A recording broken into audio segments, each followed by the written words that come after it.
सूरह अन-निसा आयत नंबर 10 में इरशाद होता है, इन्नल्लज़ीना याकुलूना अम्वालल यतामा ज़ुल्मन इन्नमा याकुलूना फी बुतूनिहिम नारा, कि जो लोग नाहक यतामा का माल खाते हैं वो अपने पेट में बस आग भरते हैं। सूरह अल-इनआम आयत नंबर 152 में इरशाद होता है, वला तक़रबू मालल यतीमा इल्ला बिल्लती हिया अहसनु हत्ता यब्लुगा अशुद्दह, कि माले यतीम में तसर्रुफ का ख्याल भी ना करो मगर इस तरीके से जो उसके लिए बेहतर हो, यहाँ तक कि यतीम समझदारी की उम्र तक पहुँच जाए। और रसूल अकरम सल्लल्लाहु अलैहि वसल्लम ने हज़रत अली को वसीयत की, मन कफा यतीमन फी नफक़तिही बिमालिही हत्ता यस्तग़निया, कि जिसने यतीम के खुद कफील होने तक उसके अखराजात की अपने माल से सरपरस्ती की, वाजबत लहुल जन्ना, उसके लिए जन्नत वाजिब है। हदीस नबवी है कि जो शख्स अपने अंदर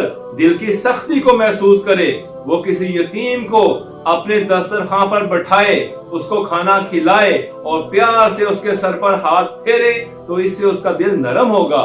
फिर इरशाद हुआ कि जन्नत में एक ऐसा घर है जिसका नाम दारुल फराह है, यानी खुशी का घर। इसमें सिर्फ वही शख्स जाएगा जो यतीम बच्चों को खुश करेगा। रसूल अकरम सल्लल्लाहु अलैहि वसल्लम की महफिल में एक सहाबी ने अर्ज की कि या रसूलल्लाह, मेरा बच्चा बिछड़ गया है। एक दूसरे सहाबी ने कहा कि या रसूलल्लाह, इसके बच्चे को मैंने फलां बाग में देखा है।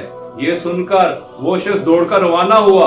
आपने उस शख्स को बुलाकर फरमाया कि जब बाग में जाना तो अपने बच्चे को बेटा कहकर मत पुकारना, बल्कि नाम लेके बुलाना, क्योंकि हो सकता है वहाँ पे किसी का कोई यतीम बच्चा हो और वो आरज़ू करे कि काश उसका बाप भी जिंदा होता। एक मर्तबा एक यतीम बच्चे ने हज़रत अली करमुल्लाह वजह की रान पर उछलना कूदना शुरू कर दिया। एक सहाबी गालिबन अम्मार यासिर ने उस बच्चे को मना किया, तो आपने फरमाया कि इस बच्चे को उछलने कूदने दो, अगर इसको बाप से मोहब्बत मिलती तो ये मेरे पास आकर उछल कूद करता। इमाम सादिक अलैहिस्सलाम से रिवायत है कि जब कोई यतीम बच्चा रोता है तो अर्श इलाही कांप उठता है। एक शख्स ने रसूलुल्लाह सल्लल्लाहु अलैहि वसल्लम से अर्ज की कि एक यतीम बच्चा मेरी सरपरस्ती में है, क्या मैं उसे सरजश कर सकता हूँ? आपने फरमाया, जिस मकाम पर तुम अपने बच्चे की परवरिश में और उसकी तरबियत में सरजश करते हो, उसी तरह उस यतीम बच्चे की भी सरजश कर सकते हो।